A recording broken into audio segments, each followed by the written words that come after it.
Studies have shown by Dale Carnegie, right? Dale Carnegie, right? This organization, they found out this very interesting thing that while 91%, so they did a survey.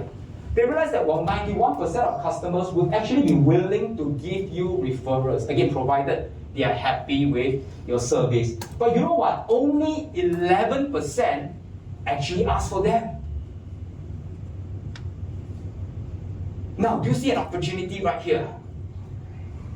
A great opportunity. Because it means to say what? If you could just simply ask, you are actually right, 3 steps ahead of all your peers. Because what? Only 11% would even ask. Oh, you know what? You know how most people will ask? This is how they ask. Oh, hey, by the way, if you're anyone that you want to introduce to me, hey, remember to pass me the referral. Now, what are the chances of people passing a referral with such a casual remark? 0 chance. Very, very unlikely. So today I want to share with you just 3 simple tips on how you can request for referral and to take your referral selling skills to the next level. Okay, are you ready? By the way, it's not in your notes, so this is additional bonus for you. This is fresh from the oven, okay? So first tip is this, do not request for a referral. Say, thank you, what do you mean? That's how you are going. What I mean is this, do not ask for a referral, always ask for an introduction. Do not ask for a referral, always ask for an introduction. Now why?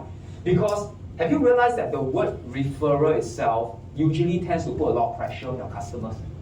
The moment you ask your customer, hey, Natalie, can you pass me a referral? Like, wow, if I pass a referral to you, can you take good care of my customer? I feel that I'm putting myself on the line. So how do you relieve them of the pressure of passing you a referral? Now you're still getting a referral. So what I'll do is I'll simply put it right. Hey, you know what? Is there someone that you can introduce to me? People usually feel like, you know what? It's not so bad to introduce a friend to you. Does it make sense to you? Okay, so number 1 is what? Do not request for referral, always ask for an introduction. Point number 2 is this, always be specific. Okay, write this down, always be specific. Now I remember a number of years ago, I used to be with this, it's very interesting organization. Have you ever heard of a BNI? Anybody of you have heard of BNI? It's this interesting organization, you can check this out, okay? So where people meet every week on a weekly basis, early in the morning, they just meet for breakfast. And then the whole idea, the whole purpose of this platform is what? Is to pass one another referrals. I got referral for you, you got referral for me. I'm not kidding you, there's such an organization. So I used to be there for a number of years. Now the interesting thing was this, I like to watch how people ask for referrals. And I begin to realize that, there are some, I would say the majority of the people who ask for referrals, you know how they usually ask for referrals? This is what they usually do. Now imagine I'm a financial advisor. This is what I'll say. So we are given, by the way, about 60 seconds to pitch and ask for the referral, in the group of about 30 packs. So this is what I'll say. Hey, guys, my name is Jackie. Today, so at the end of the whole pitch, right, we're supposed to ask for what? A referral. This is what most people usually do. Today, right, I want to, the referrals I'm looking for, right, is anyone who would like to grow their wealth. I tell you what, at the moment, everybody is like, who is that anyone? I may find it very familiar. Now see, that's the problem, right? Whenever you ask your customer, okay, you can pass me anyone, you feel I can help them. You'll be like, who is that anyone? But then I begin to realize those people who are the so-called the masters, right, at getting referrals, those are the people who are ask specific referrals. Example, they will say, right, okay, so this week, I'm specifically looking for newly married couples in their 30s who just moved into their new flat. So they might want to learn how to grow their finances because of that new situation that they are in, the new season that they are in. Now, let me ask you a question. What are the chances of them getting a referral compared to the first one? Anyone. Now, if you ask for anyone, you get no one. Okay, so remember to be specific. Now, last but not least, third point.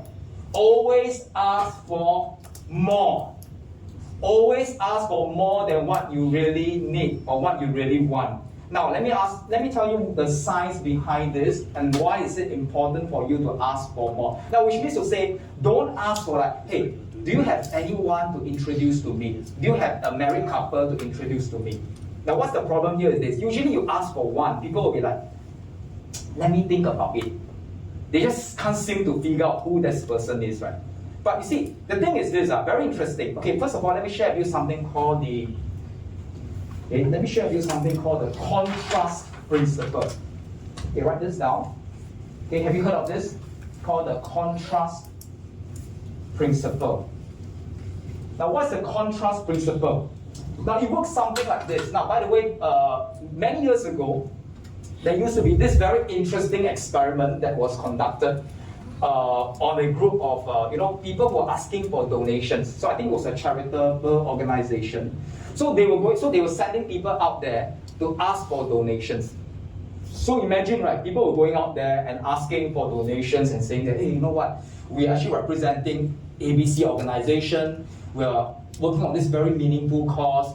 Hey, you know what, all we need, right, is about $10 donation if you can help these poor little kids in Africa. And guess what? They got what? Tons of rejection.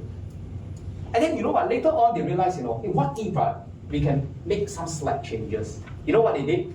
So this time round, now by the way, right, their whole purpose was still to go for the $10 donation.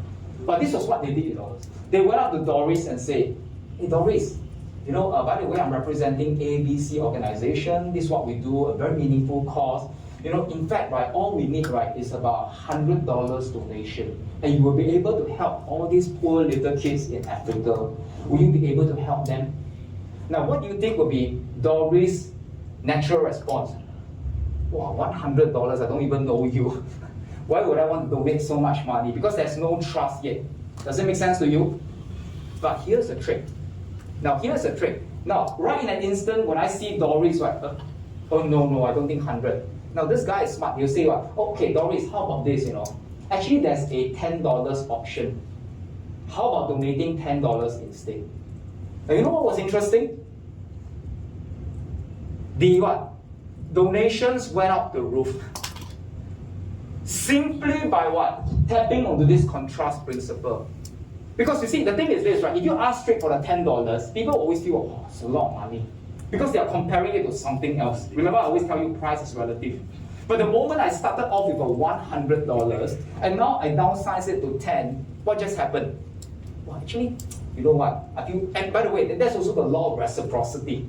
When people feel paiseh, I rejected you once already. Now, usually people feel bad, right, if I reject you the second time. So it kicks in this tendency to want to return the favor. Since I rejected you for the $100 donation, maybe you know what, I should help you with at least a $10 donation. So you see, how do I apply the contrast principle in referrals? So I will always ask, for example, for at least 5 referrals, even though I might know that I will be satisfied with just 1 to 3. So I would say, again, so by the way, do you have at least 5 contacts? You believe you can introduce to me that you know that I will do my best to help them.